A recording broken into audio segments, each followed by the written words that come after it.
They just feel like the back goes after a very extensive time scrubbing the floors, getting up and down as well. You should get a Swiffer wet jet, because then you can stand while you're scrubbing the floor. I use it. It's really useful. It's quick, well, too. We don't have that here. Oh, maybe you could sell some of those video games like I was talking about, then you could afford one. Have you thought at all about selling any more of your games, Chris? No, I have no plans. I have no plans for that at the moment. Why would you want to hold on to video games that you don't play anymore? I do play them, and I feel nostalgic. All of them? Chris, you've got, how many hundreds of games do you have, and you play all of them regularly? Is that what you're telling me? Regularly, I'd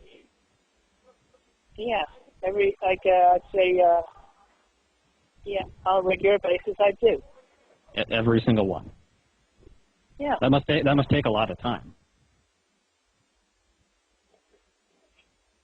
Yeah. Is video game playing backbreaking too, just out of curiosity?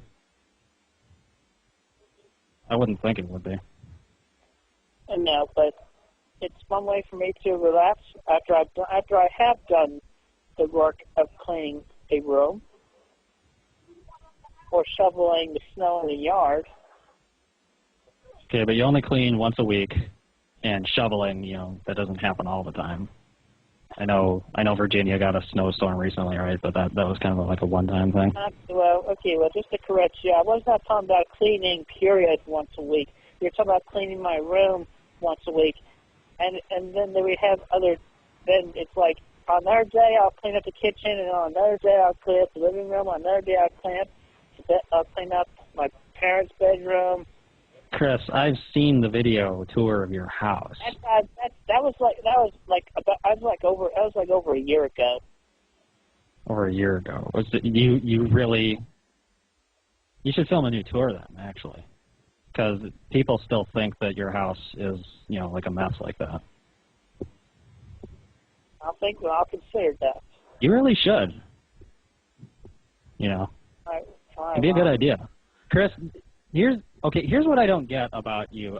There are so many things, like, if your house is clean, you could just make a video and show people that. And if you've really been working on the pages, you could just upload that.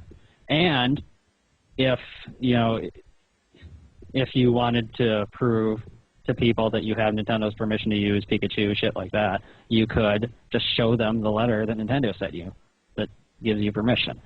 Why do you take the hard way through everything? Why do you want to keep receiving, demands and questions about this and that subject when one little action on your part could just stop all of it? Because for me, it's not all that easy. What's not easy about it? Like, okay, the Nintendo... Also, my father's still very angry at me for doing that video touring the house over a year ago. And he's an 82-year-old man. He's very angry. Why was he angry about it? It's Just like an invasion of privacy. Well, how's an invasion of privacy? You live there. I mean, it's your house. If you choose to upload a video, that's not an invasion of privacy. If you try to videotape people without their consent, that would be an invasion of privacy. But I don't think your parents are in. You don't understand. I forget all the details my father said, but he's still very angry at me for having done that. All right. Well, if you say he's angry, then okay, that's that. But what about like the Nintendo thing? Couldn't you? I mean, did Nintendo write you a letter saying, yes, go ahead and use Pikachu? Couldn't you just scan that and show that to people?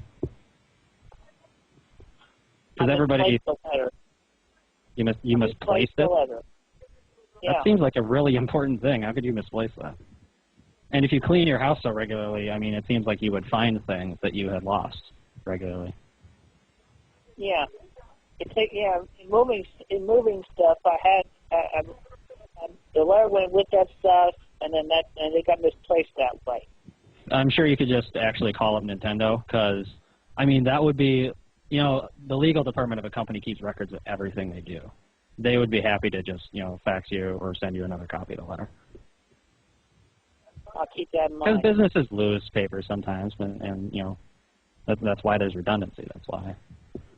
And not only your fans, but if you showed that letter publicly, then I couldn't demand that you admit Sonic Choose a Doom franchise, now could I? You wouldn't even have to do the reboot.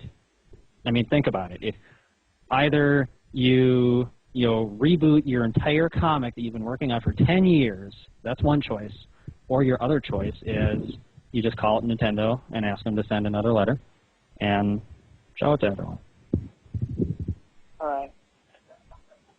Destroy 10 years of personal hard labor or show a letter.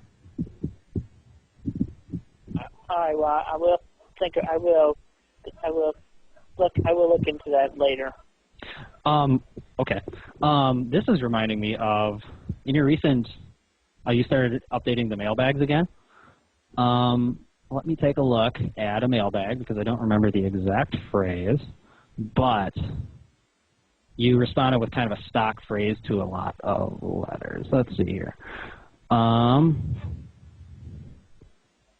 Where is it?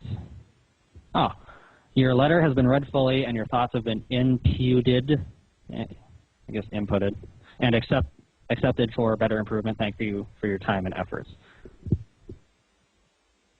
Chris, you spend even less time responding to these emails than you do normally. What's up with that?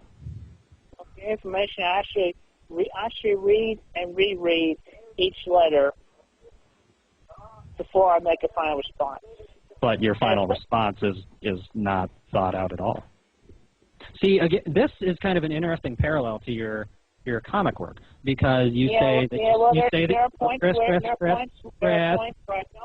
Chris, let me talk. You don't interrupt people, all right? Now, I will let you speak after I finish this sentence. This is how it goes. One person speaks, the other person responds, and the first person okay. You say that you spend a lot of time reading and rereading and really considering the letters, but when it comes time for the final step, which is, the response, you don't really put any effort into that. And that's an interesting parallel to your comics because you say you spend a lot of time drawing and coloring and, preparing your pages, but that final step, uploading them, you don't put any effort into that. So it kind of sounds like you go 90% of the way, but you don't actually finish that crucial last 10%. And just to let you know, people are mad about this stock response that you made. Well, when it comes to the mailbag, it's just that, even after rereading it, I still could not come up with an appropriate response. So I had to go with a neutral response. Why? What do you mean you can't come up with a... There's a lot of different subjects of these letters, and you give the same neutral response to everyone. Are you telling me that all of these subjects you really can think of absolutely nothing? There are a few subjects of which I come up blank. Yes, I'll admit that. Okay.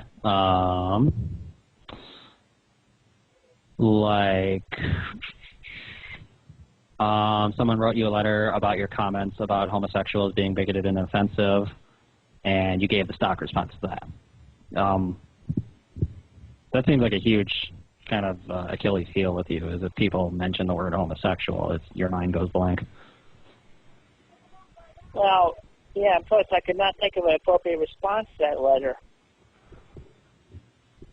Your comments, I'm reading the letter right now, your comments on homosexuals are bigoted and offensive. You want them to die in explosions. You want a vaccine for them just because they tick you off.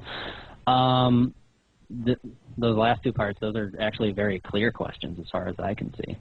Like, if someone asked me those questions, if someone asked me, do you want homosexuals to die in explosions, I would tell them no.